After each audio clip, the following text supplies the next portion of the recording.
Mass protests erupt in Ivory Coast as President Ouattara announces his controversial bid for a fourth term.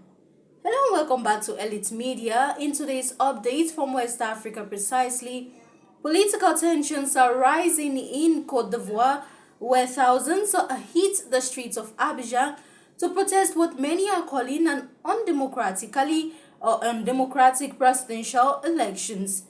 This weekend, protesters gathered in Yopougon, a densely populated suburb of the capital, demanding electoral justice as the rallying cry stated, "No true democracy without true justice." The protest follows, of course, the Electoral Commission's controversial decision to bar four major opposition figures from the running in the upcoming elections, which is slated for October, including President or former President Laurent Gbagbo and, of course, Tidiane Cham. Gbagbo and Cham, once political rivals, have joined forces to challenge the incumbent President Alassane Ouattara. But with their disqualification, many Ivorians believe the playing field has been unfairly tilted. President Alassane Ouattara, aged 83, announced last month that he will run for fourth term, a move that has reignited debate about term limits in Africa.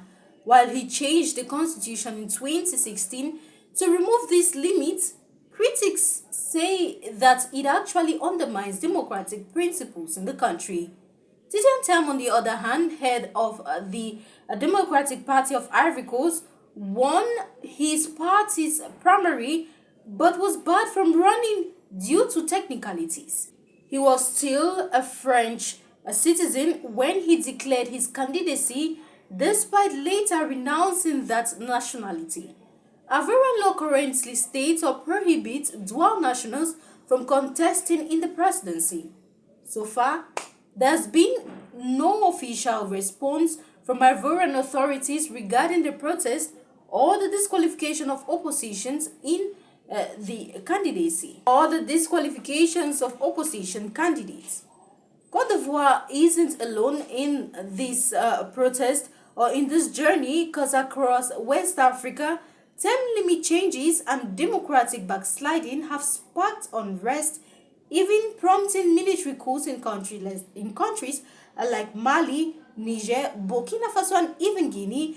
And also, President Alassane Ouattara defends his decision to run again, citing what he calls unprecedented challenges facing the country, including economic and security coherence or concerns that he says demand experienced leadership.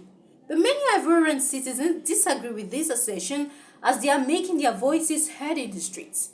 Let's look at key concerns like term limits, where Ouattara's bid for term has sparked debate about the importance of term limits in preventing leaders from consolidating power.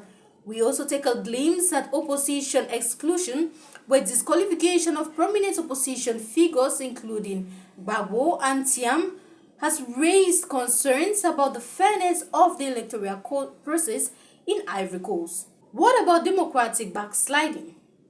The situation in Cote d'Ivoire is from a broader trend of a democratic backsliding in West Africa, where leaders have sought to extend their time in office even through constitutional changes. With regional implications and, of course, outcome of Cote d'Ivoire's elections, countries have significant implications for regional stability, given the country's economic importance not just in the region but in Africa as a whole.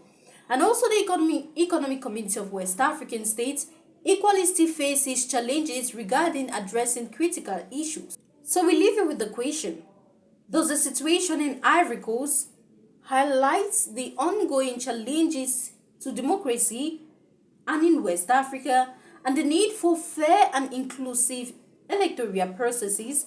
Please leave your comments or response in the comment section, and do well to subscribe to get more of our videos.